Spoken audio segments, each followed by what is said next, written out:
There are moments in life when pain cuts so deep, it feels like the world itself has betrayed you. I remember one such night with crystal clarity, as if the air itself had frozen to capture my grief.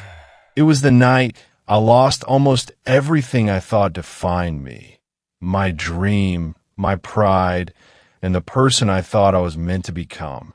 I was only 24, young, ambitious, and perhaps a little arrogant. I believed the world owed me success simply because I worked hard. I believed that if I gave my best, life would reward me quickly. But I was wrong. That night, when everything fell apart, I realized the truth. Pain does not ask for permission before it enters your life. My dream was shattered in an instant. I stood there, broken, surrounded by silence, so heavy it felt like a cage. My body trembled, my eyes burned, and for the first time, I felt truly powerless. The kind of powerless that makes you question if you even deserve to keep breathing. But here's the part no one tells you. Pain can either destroy you, or it can transform you. At that time, I didn't know which path I would choose. All I knew was that the pain was unbearable. Yet what I did not see then was that this pain would become the seed of my strength, the foundation of the person I am today. And this is the story of how the pain that nearly killed me became the reason I learned to live. It all began with a phone call, a short, sharp ring that sliced through the air, bringing news I never wanted to hear. On the other side of the line was my manager, his voice heavy, almost reluctant. "I'm sorry," he said, "but the investors have pulled out. The project is dead. We can't continue." I felt my chest tighten. For 2 years, I had poured everything I had, my savings, my energy, my sleepless nights, into that project. It wasn't just work to me, it was my identity, and in less than a minute, it was gone. When I hung up, my hands were shaking. I sat in silence, staring at the walls of my tiny apartment. I thought of the sacrifices, missing family birthdays, skipping meals, working late into the night while others rested. I thought of the hope I had carried, the belief that all my suffering would pay off. But instead, all I had left was debt, exhaustion, and a dream that lay in ruins.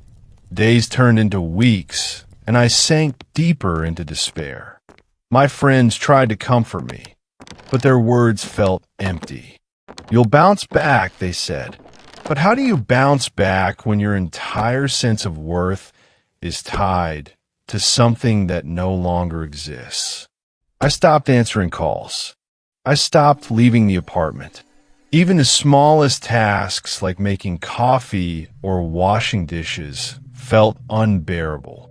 The mirror became my enemy. I could not bear to look at the hollow, tired eyes staring back at me. And one night, sitting alone on the floor, I whispered a question into the darkness. What's the point of living if everything you build can be taken away in a second? That was my lowest point, a place where the pain was so heavy that I thought it might drown me completely. It was during one of those nights of despair that something shifted inside me. I don't know why, but I picked up an old notebook from the shelf. It was filled with quotes I had written down in my teenage years, words that had once inspired me. And there it was, in bold letters across a page.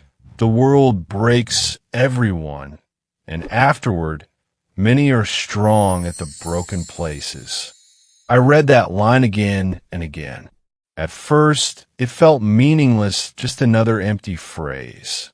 But then, I began to wonder, what if this pain is not the end? What if it's just the beginning of a new me? The next morning, I forced myself to go outside. The sun felt strange on my skin after weeks of hiding, but it reminded me that the world was still turning, even if my own world had collapsed.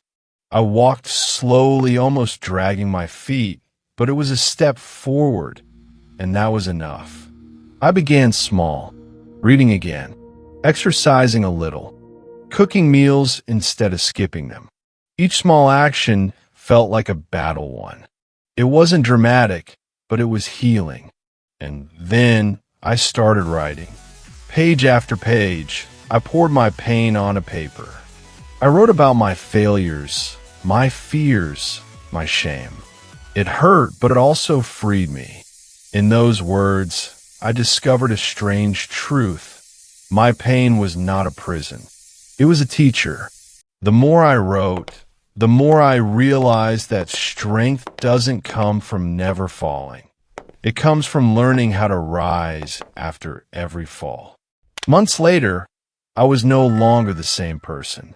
I still carried the scars of failure, but they no longer felt like chains. They felt like proof that I had survived. I learned that pain strips away the illusions we carry. It forces us to face who we really are when everything else is taken away. And in that raw, broken place, we discover a kind of power we never knew existed. I stopped chasing success as a way to prove my worth. Instead, I focused on becoming someone I could respect, someone who could endure storms without losing themselves. My dream had died, yes, but in its ashes, a stronger version of me was born. Looking back now, I understand something important. The night I thought I lost everything was the night life gave me a new beginning. A painful beginning, but one that led me here, to strength, to clarity, to peace.